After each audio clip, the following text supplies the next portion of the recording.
Então, eu quero compartilhar um pouquinho da palavra de Deus hoje. Então, desde que eu saí, eu falei, quarta-feira, primeira, depois que eu voltar, me coloca lá que eu quero estar falando um pouquinho com a igreja, matando a saudade de estar meditando sobre a palavra. Então, eu queria estar conversando com você um pouquinho hoje sobre lições de Jesus no monte. E eu vou ler para isso o texto de Mateus 5, só o versículo de 1 a 5, que a gente vai falar sobre 3 importantes lições de Jesus no monte. E o texto diz assim: bem-aventurado, lá a partir do capítulo, do versículo 1. Vendo as multidões, Jesus subiu ao monte e se assentou. Seus discípulos aproximaram-se dele e ele começou a ensiná-los, dizendo: bem-aventurados os pobres de espírito, pois dele é o reino dos céus. Bem-aventurados que choram, pois estes serão consolados. Bem-aventurados os mansos, ou humildes, em outras versões, pois eles receberão a terra por herança. Então nós sabemos, meus irmãos, que o Sermão do Monte é uma das mais belas e conhecidas mensagens de Jesus, enquanto ele passou aqui nessa terra. Então esse Cristo, Deus encarnado, enquanto ele vive no meio de nós, aonde ele passava, enquanto ele caminhava pelas ruas, pelas vielas da Galileia, as pessoas se admiravam daquilo que ele falava, queriam seguir. Em determinada situação, como retrata nos 2 evangelhos, tanto de Marcos, de Lucas, quanto de Mateus, Jesus ele vai ao monte, que era frequente também a ida. Jesus ia ao monte para orar. Jesus se sentia bem naquele lugar ali, se sentia mais próximo. O monte é uma referência bíblica também de proximidade com Deus. Se a gente lembrar, no Antigo Testamento, a gente vai ver que foi no monte que Moisés ouviu a voz de Deus pela primeira vez. Foi no monte que ele recebeu a tábua da lei. Era no monte que Moisés ele conversava com Deus e ele crescia cada vez mais. E Jesus ele se apropria também desse costume. E no monte, Jesus ele tinha tanto a proximidade dele com Deus quanto das pessoas. E o monte que o texto se refere aqui provavelmente uma colina situada próxima, nas proximidades do mar da Galileia, que era conhecida ou ficou conhecida em razão desse capítulo, tanto aqui em Mateus como em Lucas, como um monte das bem-aventuranças. O Evangelho de Jesus é importante a gente também entender, até pelas experiências que a gente teve esses dias, que é um evangelho ou uma boa notícia que acontece sempre fora. Então, quando a gente pensa em Jesus Cristo, na maioria das vezes que Jesus estava dentro do templo, nas sinagogas, ele estava em conflito com os religiosos, ele estava assim, num profundo debate sobre aquilo que era correto e aquilo que não era correto diante de Deus. Mas lá fora era o lugar da operação do evangelho, da anunciação da salvação. Então era lá fora que Jesus curava, que ele atendia as pessoas, que ele transformava, era lá que o reino de Deus de fato acontecia. Então isso é uma lição muito poderosa para a gente, para a igreja, porque aqui é o lugar da reflexão, é o lugar do louvor, é o lugar do aprendizado, é o lugar do debate, mas é lá fora que nós vamos exercitar esse evangelho ou esse reino que a gente diz crer. Então, a bem-aventurança, o termo é Macários, uma palavra extraída do texto, que quer dizer aquele que é feliz, aquele que é abençoado, aquele que detém, aquele que recebe a graça, o favor de Deus. Então, quando Jesus fala que bem-aventurado ele está dizendo, é abençoada essa pessoa. Essa pessoa detém ou recebe a graça de Deus, o favor de Deus. Então, assim como no Salmo 1, Jesus aqui, quase que como uma poesia, ele apresenta essa coletânea de ensinos, que traduz o que é o cerne, aquilo que está no interior do reino, a ética do reino de Deus, o estilo de vida que aquele que diz crer deve seguir para agradar a Deus. Então Jesus ele aponta, Jesus ele indica qual é o ideal de qualidade e das direções das nossas ações para que sejamos abençoados nessa terra. Essa terra carece muito de bênção, carece muito das pessoas viverem com esse sentido de serem abençoados, mas de fato, em qualquer circunstância, você se sentir abençoado por Deus, bem-aventurado por Deus, mas às vezes até dentro do círculo religioso ou das nossas igrejas, a gente vê pessoas que anos e anos, às vezes, caminham num meio de religiosidade, mas não são bem-aventurados, não se sentem abençoados por Deus e têm uma vida, às vezes, existencialmente mais atribulada do que algumas pessoas lá fora. Então, num tempo de inversão de valores, onde vaidade e ganância, radicalização de ideias, exaltação do eu, egoísmo, parece que são metas. A gente fala de uma coisa, a gente fala de um mundo melhor, mas a gente vive completamente o contrário daquilo que a gente fala. Então, o nosso discurso, ele é um discurso quase que vazio e a gente não consegue ver o nosso discurso sendo refletido nas nossas ações, na nossa vida, na transformação do mundo. E parece que a meta ela está muito longe daquilo que nós falamos e, pior, cada vez mais distante dos propósitos de Deus.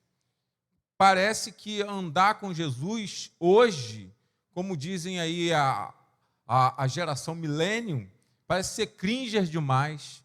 É vergonhoso você querer ou escolher andar como Jesus andou. Você pensar e transformar o teu pensamento em ações como Jesus pensou. Mas as lições do monte, elas não foram escritas para 2000 anos atrás. As lições do monte, elas foram escritas para todo o tempo, para qualquer tempo, inclusive o meu, o seu, o tempo que vivemos hoje. Até a descrição verbal do texto vai apontar sempre para o futuro. Então, é um chamado para todo aquele que crê em Cristo a partir de hoje também, ou hoje, nessa era. Jesus está vendo uma multidão lá no seu tempo, então ele sobe ao monte e ele ensina sobre a verdadeira direção e qualidade de uma vida que pode ser uma vida abençoada. Não só abençoada, mas uma vida abençoadora também. E ele vai dizer lá em Mateus 5,3, bem-aventurado ou abençoado, feliz é o pobre de espírito, pois dele é o reino dos céus. Então, o texto aqui, só para a gente poder esclarecer, Jesus ele diz que o pobre de espírito é feliz, e às vezes isso causa uma certa confusão. Porque, como assim? O pobre, em algumas versões está o miserável, ele é feliz. Porque aqui o pobre de espírito não é em sentido negativo. Não diz respeito àquela pessoa que tem um coração ruim, mas tem a ver com autoconhecimento. Tem a ver com o reconhecimento da nossa insuficiência humana para realizar alguma coisa, para poder fazer algum bem. O que Jesus está querendo dizer é que é feliz aquele que reconhece que é uma desgraça humana tudo que ele faz se não partir de Deus. Tudo aquilo que ele acha que sabe, sem a assistência de Deus. Aquele que diminui o poder de Deus aqui na terra. E isso porque Jesus ele quer que reconheçamos que nós somos limitados. Nós temos limitações físicas, nós temos limitações financeiras, nós temos limitações intelectuais, temos limitações afetivas, emocionais. Contudo, a gente quer o tempo todo mostrar que não temos essas limitações, que somos superiores, às vezes melhores a tudo, inclusive maiores que Deus. Tem sido uma frequência no tempo que a gente vive, a gente querer mostrar aquilo que nós não estamos nem perto de ser. A internet está aí, o Facebook está aí, os stories no Instagram. A cada dia você escolhe a melhor foto, a melhor roupa, a melhor posição, a melhor frase de Facebook, a melhor viagem ou o melhor clique que você tirou, tudo para demonstrar para o outro, porque não é só para você mesmo. É um costume dessa época, as pessoas acabam sendo levadas a isso, mas em muitos casos você está passando um retrato daquilo que não corresponde à sua realidade.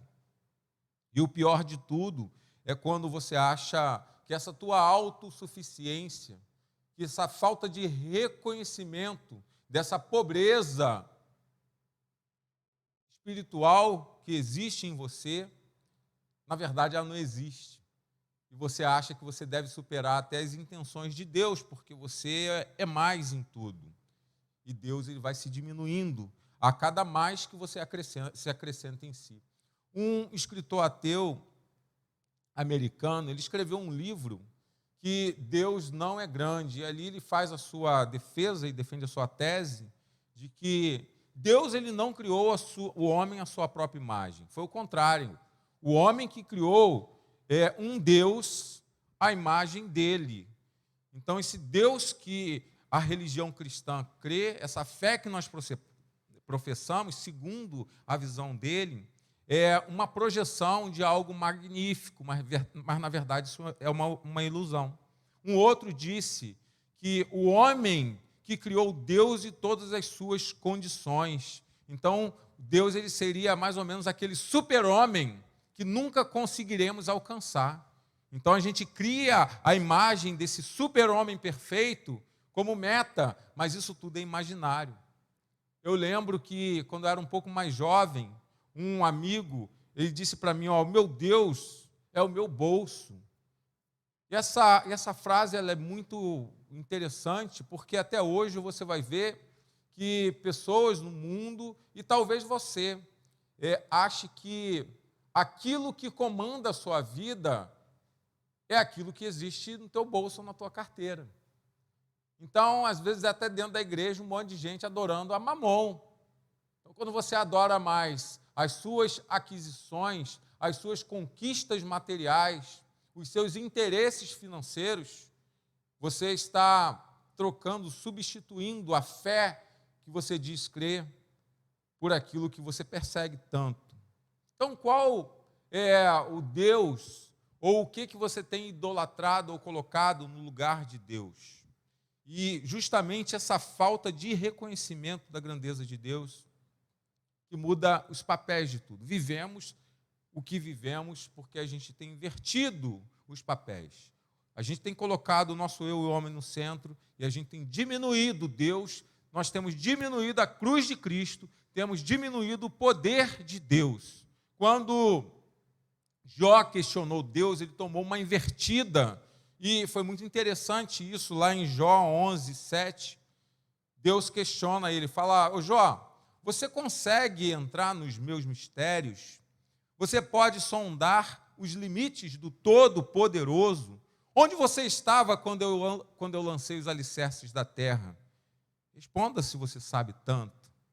E essa pergunta, ela continua sem resposta, porque quando a gente chega em determinadas fases da história, quando a gente, em pleno século XXI, a gente vê aquilo que alguns chamam de gripe, ou de um resfriado, toma conta do planeta e o homem perde completamente o controle e milhares de pessoas são mortas por conta disso e a gente leva quase 2 anos para conseguir alguma coisa que sustente a saúde das pessoas, como foi o caso da Covid.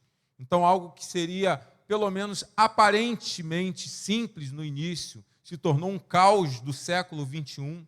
Isso é porque a gente está muito longe de conhecer os mistérios da vida, os mistérios que cercam esse universo, os mistérios do nosso planeta e, principalmente, os mistérios do nosso Criador. Davi, ele afirma, lá em 1 Crônicas 29, 11, Teus, Senhor, são a grandeza, o poder, a glória, a majestade e o esplendor. Tudo o que há nos céus e na terra é teu. Teu é o reino e estás acima de todas as coisas. Precisamos nos curvar diante do poder de Deus. Então, quando Jesus está falando que bem-aventurado é aquele que é pobre de espírito, ele está querendo dizer, você precisa reconhecer a sua miséria enquanto ser humano. Você precisa se curvar diante daquele que de fato é grande e que você foi doado por Deus para existir nesse mundo. Tudo que existe aqui, você é mordomo, você é um cuidador, você é aquele que cultiva, você é aquele que deveria transformar toda a criação de Deus em algo equilibrado, em algo sustentável. Mas desde o princípio, você já fez diferente e você insiste por toda a história. E hoje não é mais Adão e Eva, mas é você que tem o livre-arbítrio, é você que tem esse poder dado por Deus de decidir entre o sim e o não, entre o certo e o errado, os melhores caminhos e os caminhos que levam à morte e à perdição. E temos escolhido, desde o princípio, quando da queda, querer ser mais que Deus, querer compreender mistérios de Deus que só a Ele cabe revelar. E temos diminuído a sua glória. E toda vez que acontece isso, nós afastamos a bem-aventurança de Deus, nesse sentido aqui, de reconhecimento de que somos pobres, miseráveis. Mas Jesus, ele insiste no seu tempo, e essa voz dele faz eco para a gente hoje aqui, para você na tua casa, que se você quiser ser feliz, abençoado nessa terra, você precisa se curvar e reconhecer que você é um pobre miserável diante da grandeza de Deus, que você carece da misericórdia e da sua graça.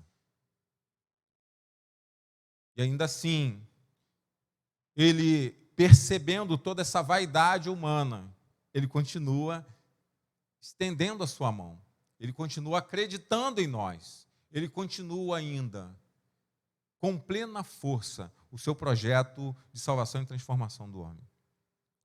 O verso 4 aqui, ele continua, e Jesus agora ele vai falar que são felizes, ou bem-aventurados, aqueles que choram. E é muito interessante esse termo aqui, que é pentel. Depois eu vou falar um pouquinho aqui sobre ele, porque esse será consolado. Bem-aventurados que choram, pois serão consolados. Jesus ensina que abençoados são aqueles que choram. Jesus foi um homem profundamente sensível. Sensível ao sofrimento, sensível à dor, sensível à desigualdade humana, sensível à exclusão daqueles que pertencem à classe menos favorecidas, sensível ao pobre, ao doente, ao oprimido, ao prisioneiro da alma, ao prisioneiro da escuridão, aquele que vive num calabouço existencial. Então Jesus, novamente fora, andando pelas ruas da Judéia, da Galiléia, aonde ele passava, e ele via alguém sofrendo, seja qual for o motivo, Jesus, ele não saía daquele lugar sem deixar a sua paz, sem deixar a sua cura, sem deixar vida. Isso porque Jesus, ele era profundamente sensível à dor. Por onde ele passou, ele restaurou, ele curou, ele incluiu, ele tratou com justiça. E é interessante que a ação de Jesus de curar, de restaurar, de restabelecer visão a cego, ela era sempre uma motivação posterior àquilo que ele sentia antes. Porque antes dele fazer o milagre, algo era movimentado dentro dele, e a todo tempo ele vai falar sobre um termo chamado compaixão, e compaixão é como se fosse dentro do contexto deles ali, uma dor intestinal, uma profunda dor intestinal, em razão do sofrimento do outro. Então ele compara o sofrimento do outro, o sofrimento alheio, como uma dor que é insuportável, e que você precisa fazer alguma coisa para tentar diminuir essa dor. Então, cheio de compaixão, Jesus, por exemplo, ele cura um leproso lá em Marcos 1,41. Tendo uma profunda compaixão de uma multidão que o seguia, Jesus, ele multiplica os pães. A gente vê isso lá em Marcos 8. Jesus, antes de ressuscitar Lázaro, diz o texto que ele ficou perturbado, agitado por dentro e com profunda tristeza da sua irmã Maria. E Jesus chora a morte do amigo. O que fazia, tinha como alvo sempre a glória de Deus, apresentar o poder do reino de Deus e atingir também o seu próximo, só que para isso ele precisava estar sensível. Então Jesus não foi um homem que estava, um superstar que passou por essa terra e que queria atrair todos os louros daquilo que ele fazia para ele. Mas tudo aquilo que ele fazia tinha como foco a glória de Deus, o seu profundo amor por Deus, mas também o profundo amor pelas pessoas, por vidas, por almas daqueles que sofrem. Então a palavra utilizada aqui por Mateus, em Mateus 5,4, choro, aquilo que eu disse lá, é uma palavra que ela está equiparada, ela está próxima daquilo que a gente entende como choro ou lamento profundo pelo luto da morte. Quem já viveu a experiência de chorar por alguém que ama, sabe o tamanho dessa dor. É uma dor indescritível. Parece que teu coração ele é aberto com as mãos e você se sufoca, tem hora parece que você não vai aguentar também.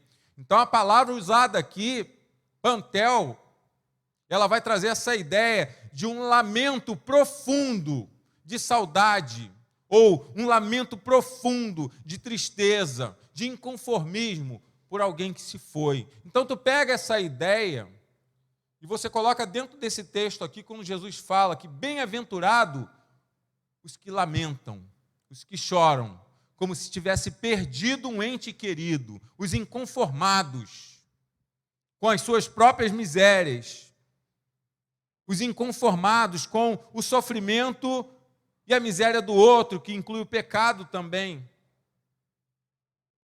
É isso que Jesus está querendo dizer. E aqui ele já traz para a gente a missão da igreja. Porque uma igreja ela precisa lamentar sempre pelo mundo. A igreja ela precisa sempre chorar, gritar pelas almas perdidas que estão lá fora e que precisa das mãos estendidas de Deus, dessa agência da salvação aqui na terra. E eu tenho me entristecido muito, porque eu acho que somos tantos e ao mesmo tempo não somos nada, porque a gente não consegue, a quantidade da igreja que a gente tem nesse país não consegue resolver a pobreza da alma das pessoas que tanto carece de esperança, do amor de Cristo. Eu faço missão porque eu sou inconformado com a miséria humana. Onde eu vejo que há uma tristeza, onde eu vejo que há assim, um insuportável sofrimento, o meu coração ele grita por isso. Quando eu passo por uma rua e vejo alguém tendo uma necessidade material, uma necessidade física, uma necessidade emocional. A gente passou esses 7 dias no sertão e eu não entendia, eu achava que cabra macho, ele não tem problema existencial, não tem problema emocional, porque o cara é cabra mesmo, o cara está com faca na cintura, e o cara é jagunço no meio do sertão do Nordeste. Mas para o meu espanto, pelo menos ali naquela comunidade de Exu, de Tabocas e os arredores, a grande maioria, se não maciçamente os homens, eles sofrem de depressão e de angústia. Todos, absolutamente todos que eu conversei. Quando eu tive um pouco mais de liberdade para entrar no coração, eles falavam para mim, eu tenho tristeza e eu tenho cansaço. Eu falei, mas o que é isso? O que é tristeza e cansaço? Ele falou, eu tenho vontade de chorar o tempo todo, pastor. E eu perdi vontade, perdi o gosto pela vida. Traduzindo isso para a gente, na boa técnica da psicologia, da psicanálise, sofre de depressão. E com isso, eles se tornam mais violentos, mais intolerantes, se afundam na cachaça. E a gente está ali naquele meio. Só a gente. Aí vem novamente aquelas perguntas que eu faço quando eu vou lá para o Acre. Quem tem vindo aqui? E fala muito pouca gente. Nós não somos cuidados. A gente não tem cuidado emocional. porque eles estão ali passando essa miséria existencial, além da miséria material, que já é algo que já está permanente lá no meio deles. Eu fico inconformado com isso, porque nós estamos num país que é considerado um país de terceiro mundo, mas aí com aspirações de crescimento, de desenvolvimento. Mas entra um, sai outro, e nada muda para esses. Muda para quem está no poder, muda para quem está aqui na metrópole, muda para aquele que tem um pouco mais de recurso e, às vezes, segue um ciclo de esperança daqueles que vivem na cidade. Mas para o miserável, o ciclo dele não muda. Ele parece que está sempre girando em torno da mesma coisa. E eu já fui tantas vezes lá para o Acre, e é a mesma coisa que eu vejo. Toda semana eu vou para o Abrace e vejo isso aqui pertinho da gente em Campo Grande. E agora lá no sertão, lá no Nordeste. Eu estou querendo ir para o Centro-Oeste agora. Deus vai mandar, eu vou, se Ele mandar. Prepara mais uma campanha. Estou doido por isso, tá? Mas não é Centro-Oeste ainda não. Mas já fomos convidados para ir para outro lugar. Com a doutora Renata. Isso gera em mim compaixão, uma dor interior. E quando essa dor ela vem, é uma dor espiritual, quando esse inconformismo é um inconformismo que tem em sua substância santidade, que vem de Deus, isso significa amor.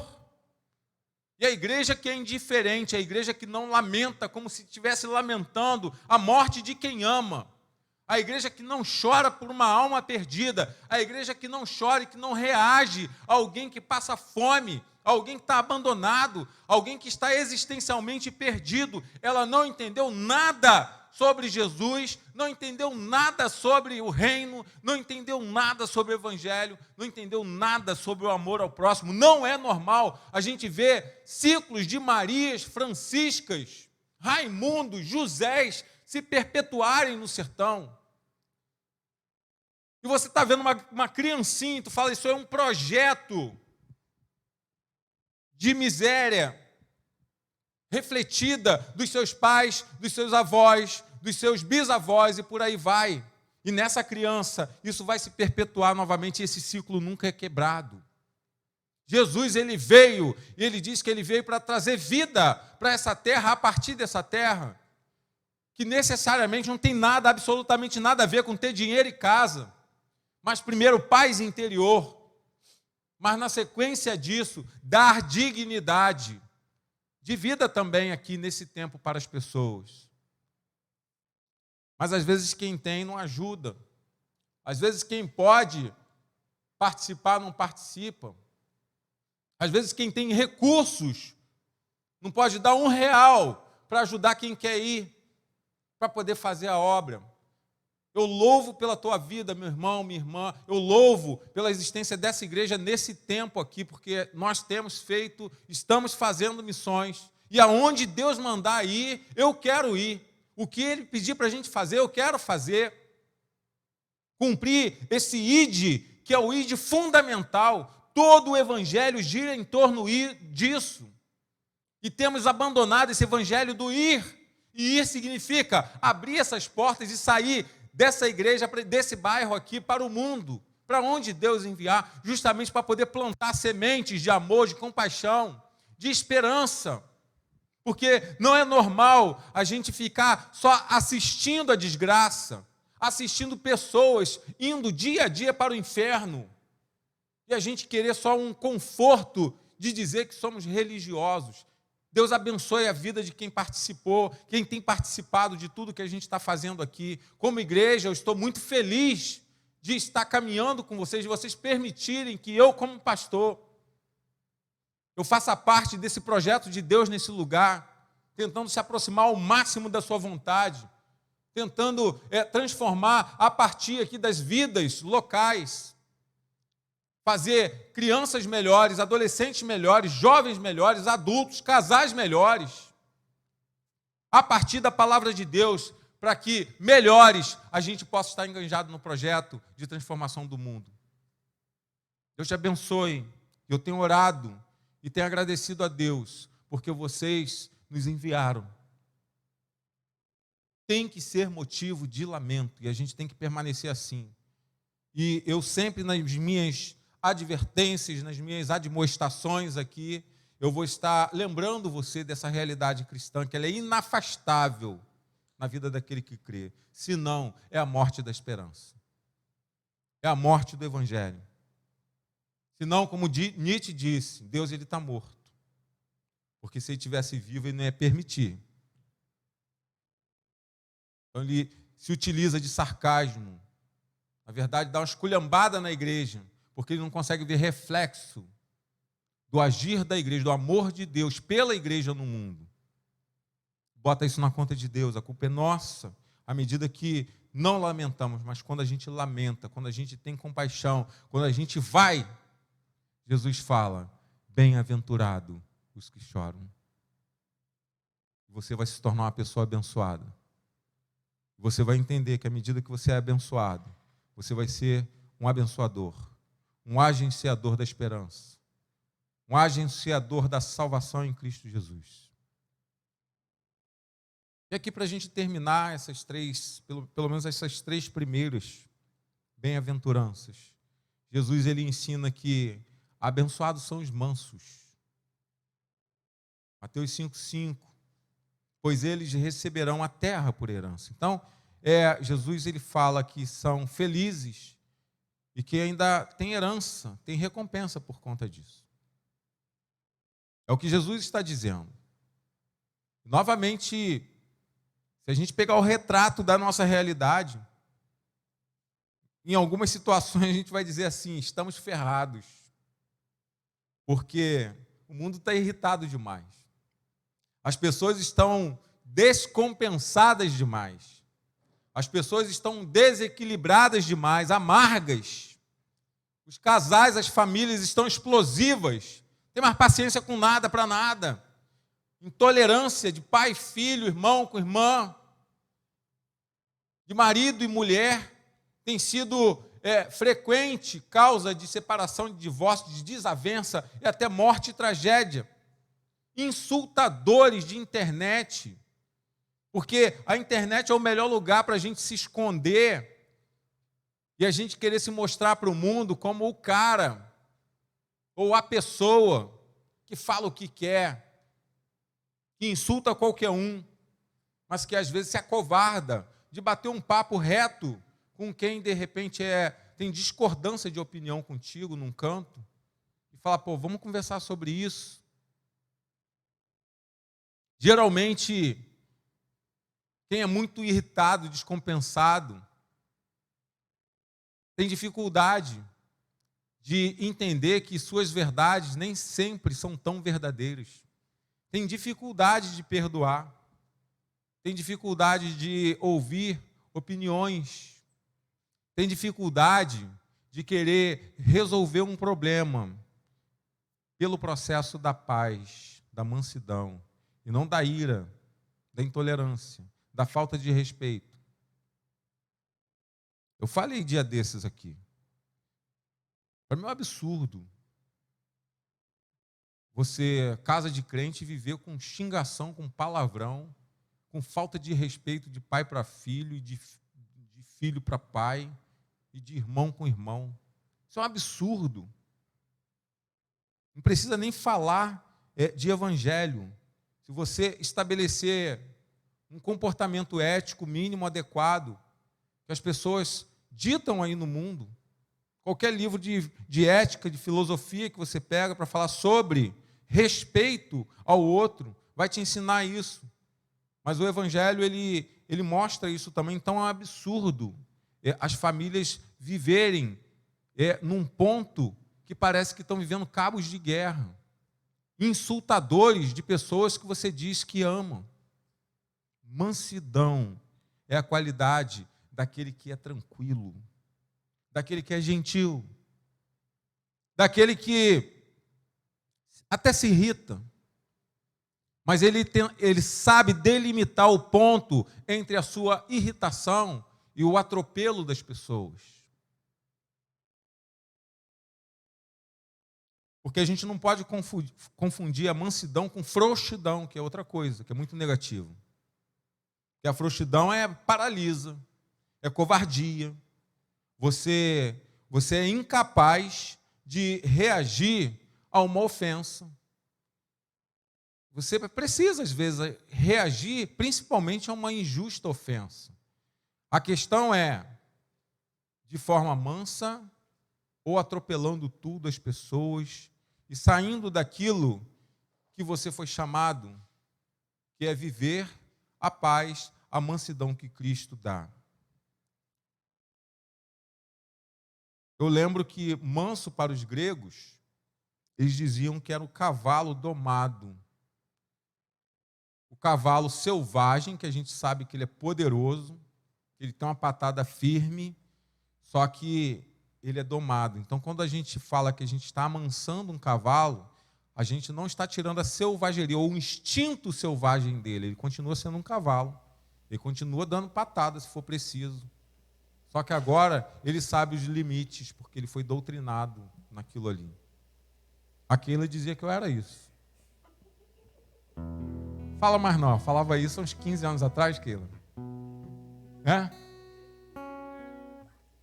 O Alan é o cavalo domado. Mas eu reconheço, Keila, eu era mesmo. Não sei qual é a tua opinião hoje. Espero que você fale que agora eu sou ela. Ela está falando ali, tu mudou muito. Se fosse deixar por minha conta, eu não teria mudado não, mas Jesus Cristo mudou meu viver. Jesus Cristo me ensinou. E eu vivo muito mais em paz comigo mesmo e com as pessoas. Na medida em que eu exercito a mansidão. Porque, por definição, é pessoa que na discordância respeita e tolera. É pessoa que mantém equilíbrio. É pessoa que tem inteligência emocional para controlar os seus ímpetos de selvageria. Isso é ser manso. Não é ser um frouxo. Não é ser um covarde. Às vezes a gente até precisa dar um tapa na mesa e falar alto. Mas sempre tentando, se esforçando para chegar naquele limite em que você não vai ultrapassar o amor que deve permanecer e prevalecer. Na Bíblia, mansidão é fruto do Espírito. Lá em Gálatas 5:23 diz: é marca daquele que não sente a necessidade de se defender dos homens ou do mundo, porque já atribuiu a Cristo a missão da sua defesa. Na verdade, parafraseando aqui o texto de Paulo, porque ele vai dizer que o fruto do Espírito é a mansidão. Nós precisamos ter a marca daquele que não sente necessidade de se defender de nada, de reagir até a uma injusta agressão, mas saber que, sobretudo e acima de tudo, Jesus já carregou sobre ele todo o insulto, toda a nossa defesa, toda a nossa proteção. Porque se o mundo todo nos condenar, Jesus, ele vai dizer que apesar de você não ser justo, nenhuma condenação há em quem está nele. Isso é para a glória dele. Jesus Cristo, ele nos faz um convite, lá em Mateus 11:29. Aprendam de mim, pois eu sou manso. Porque ser manso também tem a ver com humildade. E ele vai dizer no texto: eu sou manso e humilde. Porque quem não tem humildade, a palavra humilde significa humus, ou terra, o extrato da terra. Então, se você consegue exercitar a humildade, significa que teus pés estão sempre assim no chão. E você sabe que tudo aquilo que você é, vem do chão. E é ali que você tem que permanecer. Aprendam de mim, pois eu sou manso e humilde de coração. A promessa da bem-aventurança retratada por Jesus no Sermão do Monte é você ter descanso. Aquele que é manso descansa. Aquele que é manso não se irrita. Aquele que é manso não deixa o sol passar sobre a sua ira. Aquele que é manso tem herança nessa terra, porque ele vive em paz consigo e com os homens. Como eu já vi pessoas, crentes de verdade, que foram insultados, sem falar daqueles relatos históricos que a gente sabe. mas que conseguiram ter sabedoria e controle para delimitar o espaço entre não ser frouxo ou covarde, mas tratar as questões com amor, em amor. Pessoas fantásticas, que até o final da vida, eu entendia que ela tinha paz, apesar de tudo que sofreram e viveram. É promessa de Deus, dessa bem-aventurança, ter descanso, ter paz. John Stott, que foi um teólogo, morreu agora no início desse século, e disse: a condição pela qual tomamos posse da nossa herança espiritual em Cristo não é a força, mas a mansidão, pois tudo é nosso se nós somos de Cristo. Então, se eu tomo em minha vida, pelo menos aqui já essas 3 bem-aventuranças, eu acho que eu já começo uma caminhada de vida feliz. Eu já começo a ser uma pessoa, assim, na melhor simplicidade do sentido, encantadora. Eu não sei se você conhece alguém que não tem nada,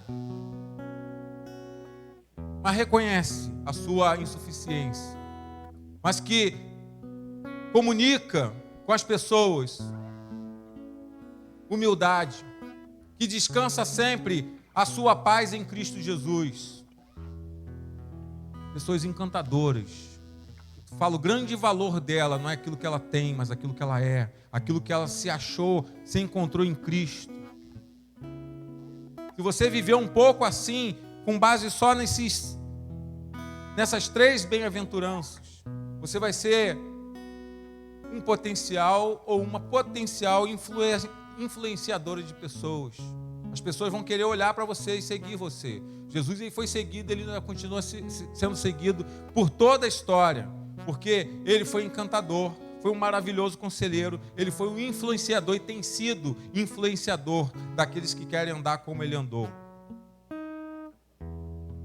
Seguir as bem-aventuranças de Jesus é você comunicar graça por onde você passar.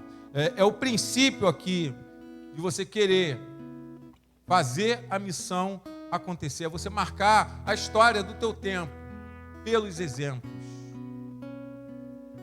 Reconheça as suas misérias. Não se conforme com tudo aquilo que você vê no mundo. Chore, lamente por aquilo que você vê que se afasta do projeto de Deus. Mas não é só lamentar, não é lamentar no sentido de reclamação. É esse lamento da compaixão que gera ações de transformação, que gera projetos transformadores, que faz você sair do teu lugar e falar: eu aprendi a lição e agora eu tenho que ir lá para fora para exercitar essa lição. É você caminhar com descanso e com paz nessa terra. Deus abençoe sua vida.